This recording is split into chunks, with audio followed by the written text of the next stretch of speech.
I'm Jeremy Lafredo for the Gray Zone in Israel, where last night Iran fired over 200 ballistic missiles in retaliation for the assassinations of Lebanese and Iranian political and military leadership. Since the missile strikes, Israeli authorities have attempted to downplay the significance of the attacks, censor the locations of missile impacts from media publication, and claim that Iran was targeting Israeli civilians. What I saw today, here in Israel, is clear evidence that Iran was targeting the same Israeli intelligence and military infrastructure that's been used over the past year to carry out brutal assassinations and attacks. The morning after the missile strikes, news reports indicated that one of the principal targets was Nevatim Air Base. Nevatim Air Base, located deep in the Negev Desert, is the largest and most critical Air Force base in Israel. It's home to 3 squadrons of U.S.-supplied Lockheed Martin F-35 stealth fighter jets, which have played a pivotal role in Israel's year-long air assault on the besieged Gaza Strip. And as of 2 weeks ago, these F-35s are also spearheading relentless and devastating strikes in southern Lebanon, so far resulting in the deaths of 2,000 civilians.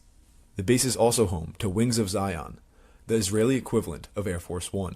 Video footage taken around 8 p.m. Israel time by Israelis and Palestinian Bedouins who live around the Negev Desert show Nevatim Air Base being hit with at least 10 ballistic missiles. يا أولاد مطربت امرأة يا رب يا الله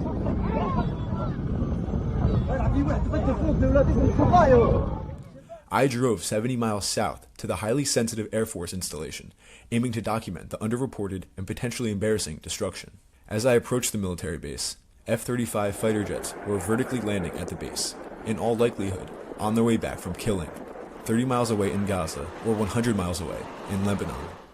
The road was separated from the base by more than a mile of desert and miles of steel fencing, so seeing any destruction was impossible.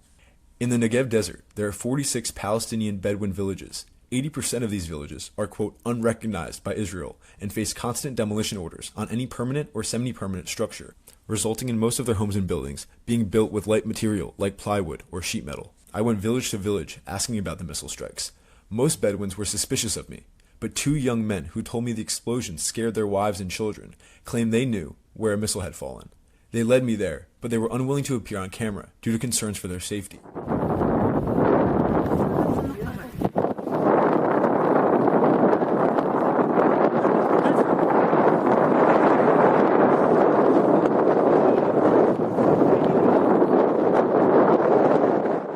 The military took away most of the missile, but there was still a piece left. The missile fell a quarter mile west of Nevatim Air Base and about a quarter mile from the Bedouin village, which is unrecognized by Israel, so it isn't supplied with any type of state-of-the-art bomb shelters like Jewish communities.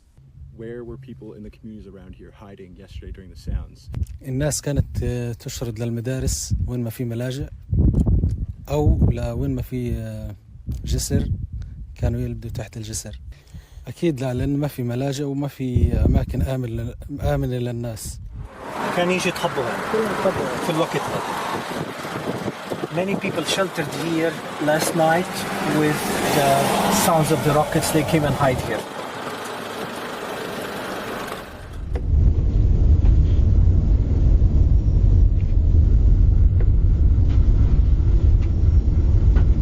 As night fell, I headed to the heart of Israel's military and intelligence operations, Tel Aviv.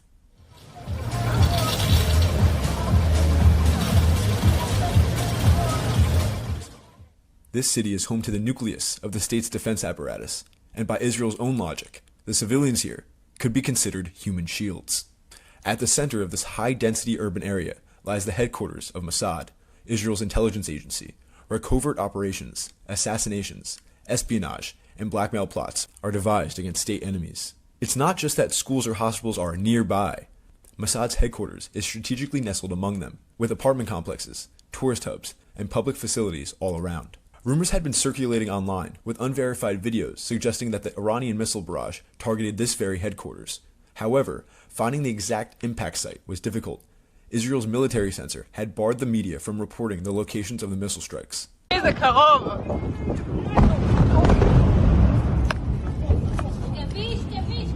Using visual clues from footage circulating online, I set out to locate where the missile may have landed. Driving down a street I believe to be in one of the missile videos, I saw a heavily damaged SUV. Its windshield shattered, debris and concrete caked into the vehicle. Further down, the scene unfolded.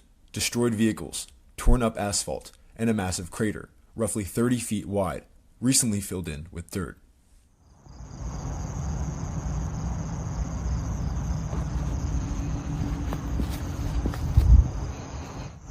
That's the Mossad headquarters. The missile had hit less than 1,000 feet from Mossad headquarters. This information is missing from all Israeli media reports due to the fact it's been officially censored.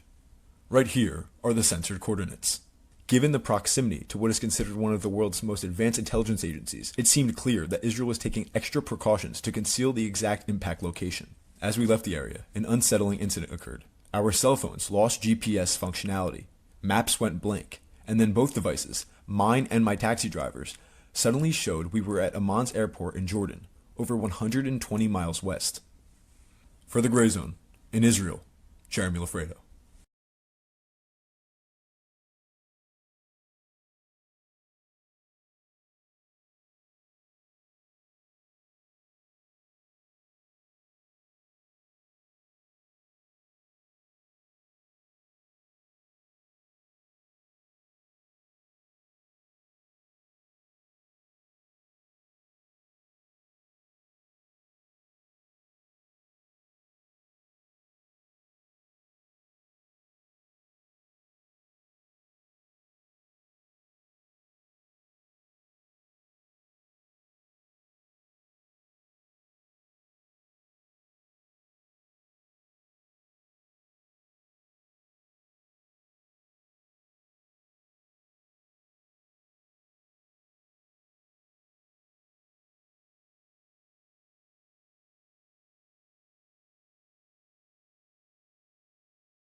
Israel is reportedly using internationally banned weapons. And there are testimonies that some of these bodies are actually not. I've seen videos of these bodies actually vaporizing. Videos have been circulating showing, for example, horrific images of rapid amounts of steam just jetting out, what appears to be steam just jetting out of the upper body of a casualty.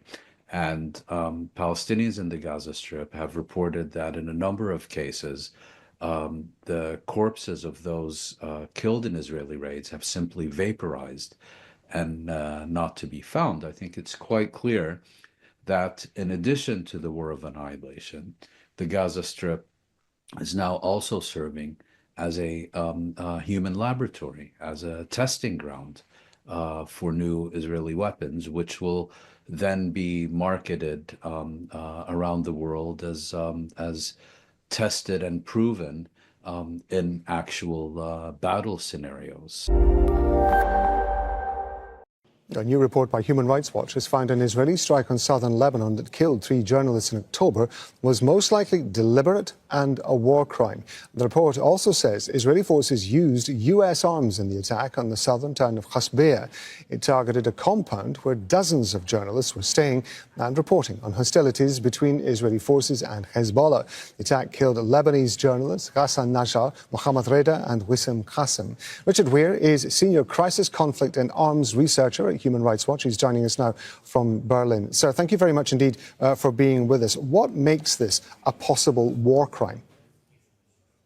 Yeah, well, this shocking attack is another attack on journalists and civilians in Lebanon. And what is particularly awful about this attack and what makes this a war crime is that there was no military activity in the area. We identified no military target.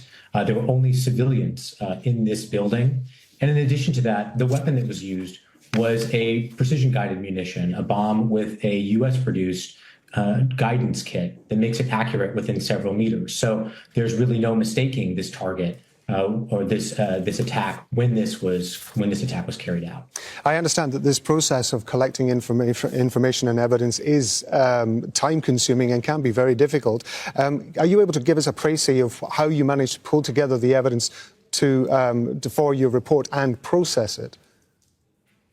So Human Rights Watch spoke to 8 journalists that were at the scene, including the owner of the compound, to try to establish who was there at the time, the circumstances of the strike. We also visited the site to evaluate the damage to the structure and the other structures that were damaged by the strike, and also were able to identify specific remnants that we could associate with a specific weapon so that we could know exactly how precise this attack was and how deliberate it would have been. We also tried to understand the totality of the circumstances. One of the other things is that the journalists were in this area for over 3 weeks, making routine movements to the same area. All the while, they heard Israeli drones overhead, indicating that this area could have also been under surveillance during this whole time. And this kind of information is what is really extremely important for us to help understand whether or not this attack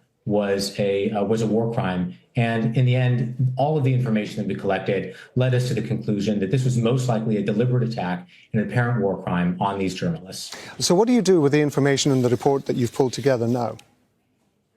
Well, this information is extremely important because it can be used in future prosecutions. The man in the red baseball cap is looking for his son, or rather, his son's body. There's no way 5-year-old Ali Sakar can still be alive. He must have been sleeping when the Israeli pilot pressed the button. Hopefully the little boy never knew or felt anything, that he was killed in an instant, with neither fear nor pain. Grief turns to anger very quickly in Beirut these days. Are these Hezbollah weapons, he shouts. Tidying the toys into the sack was so ordinary yesterday. The sight of any bombing is shocking, but this one especially so. It's just a few yards from the country's biggest hospital, where probably more than 1,000 people are being treated.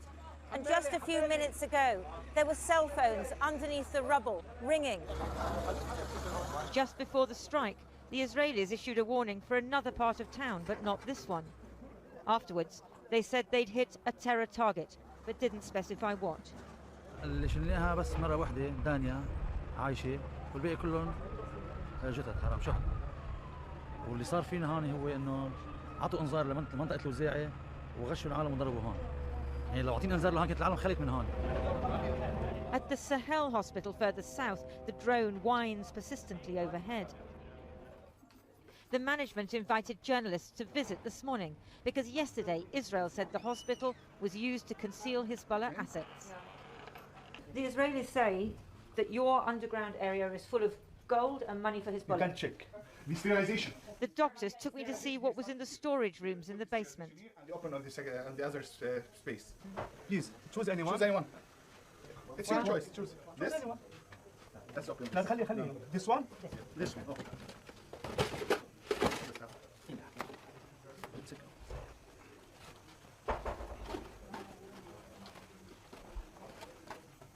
Let's open.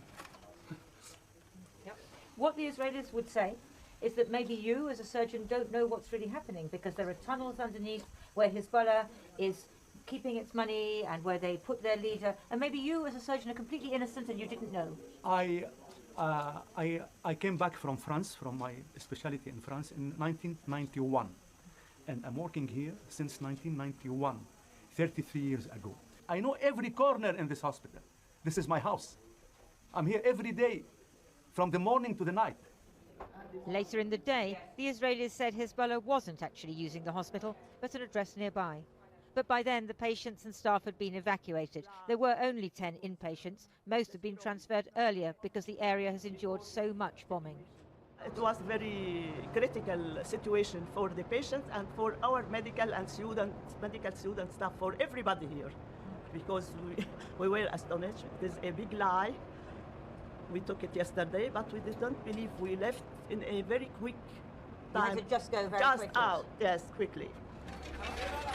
Back at the site of last night's strike, Ali's father thought he heard a mobile phone. One ring, then silence. We know how this story ends. With a tiny crushed body, a family bereft, and more Lebanese full of hatred for Israel. Because the truth is that Israel do not hear the diplomacy. Israel do not hear the calls of Palestinians for equality. We decided to call going into the UN a diplomatic terrorism, and to go into the ICC, international terrorism. We basically describe every form of resistance as terrorism. Well, as an ex-soldier, I learned very personally that if you will not respect existence, you can expect resistance. To the Arab Jews that came around the years of 50 and onward into Israel, some came by choice, some came by force, but they didn't came to a country that was theirs. Came only about 2 years after Israel was already gave out most of the land into the European people, and they understood that they cannot hold the territory alone. They need more people on the ground to fight off Palestinians or Palestinian refugees if they will come back.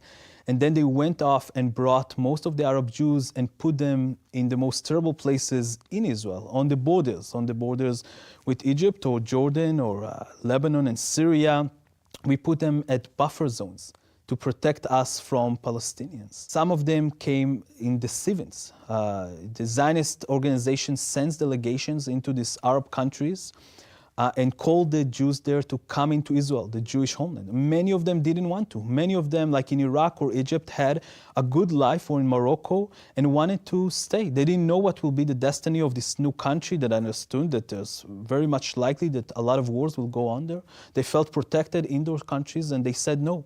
And the Zionist organization sent another delegations into some of these countries of people disguised as Arabs from those countries. They terrorized those people to try to force them to come into Israel. They were born synagogues. We have testimonies today that talks about how they ran after people in the street and beat them down as so-called Arabs from Morocco, from Egypt or Iraq, trying to scare them. And immediately after that, more people from the Zionist movement would come and say, you see, the only safe place you have is Israel. You have to come now. And after they came, they were being sent into the most disgusting forms of settlement for the newcomers from those Arab countries, being sprayed from DDT with gas, trying to clean them up before they joining into the Ashkenazi, the European kids, to play with them. They were separated and segregated for years. That was not their country, and it's still not their country. And what they had to do to start to assimilate themselves inside this new country was to make sure that everybody understood that they're actually not Arabs. They look like Arabs, they talk Arabic, but they're not Arabs, they're Jewish, because you can be an American Jew and you can be a European Jew, but you cannot be an Arab Jew in Israel. And they erase their identity, and they starting to form what we know today as the most extreme right in Israel. They are the extreme right because they have to solidify themselves as the most loyal citizens of the states. You hear this as a cycle of violence, though, and every time I bring up, especially being on the ground in the West Bank, visiting the Dawabsha family, or who's left of it, whenever you bring up these horrifying stories and accounts of terror on behalf of the Israeli settlers, a lot of people just say, what about the stabbing attacks? What about the terrorist attacks on behalf of Palestinians? And it's painted as a equal fight, as a cycle of violence. And then you have the truck attack that just happened in Jerusalem. As a former soldier, how do you view these attacks? How do you view the stabbings, especially when they are directed at soldiers? Well, as an ex-soldier, I learned very personally that if you will not respect existence, you can expect resistance. And this is how people resist. Israel as a state like to use the idea that Palestinians only understand force or power. But the truth of the matter is that Israelis only understand power and force. Every other attempt from Palestinians to try to negotiate this situation in a diplomatic way was countered by more attacks, more oppression, and more occupation, more stealing of the land, more destroying of homes, more settlements being built. We decided to call going into the UN a diplomatic terrorism, and to go into the ICC, international terrorism. We basically describe every form of resistance as terrorism, because the sole idea of the occupation is not to be safe. The sole idea is to create an ethnically cleansed piece of land only for Jewish people, with Palestinian workers. Of course, some Palestinians can stay and do stuff for us, but this is our land. What people maybe don't understand is that Israel is creating the conditions into the situation of constantly having to protect yourself. We're creating this situation by oppressing millions of people until a phase well, they have no other choice by resist. So many of these people lost a family member, had been to prison or lost someone in prison, and understood that nothing could be changed. Because the truth is that Israel do not hear the diplomacy. Israel do not hear the calls of Palestinians for equality. What we are seeing in Palestine is what a lot of people like to describe as the most complicated political situation of our time, is probably the most simple political situation of our time. It's a situation about equality. It's amazing that you say that, Iran, because this is painted as the most complex, the most hard to solve. They've been fighting over there for thousands of years. You hear these things, but really, it really does come down to basic equality and humanity. Would you say that you support the right of Palestinians to fight their occupiers? Absolutely. I support the right of every human being under an oppressive military rule to resist this military rule by any means possible. I do not believe that Israel have a right to occupy millions of human beings without every decent simple, basic human rights for their name. And I do not believe that Israel would change on its own. At no point in history there was a state or a power that had the power to control over other human beings and benefit from it, and just decided to let go of this power by its own. It was always forced on them by the resistance of the people underneath them or the intervention of other forces around the world. And unfortunately, as I do support the Palestinian right to resist in any way, I do not believe that their resistance is enough. I do believe that the rest of the world have to interfere in what's going on in Palestine. There's nothing else that we can do except for giving all the Palestinians equal rights and starting a new state, a new equality system for all human beings on the ground.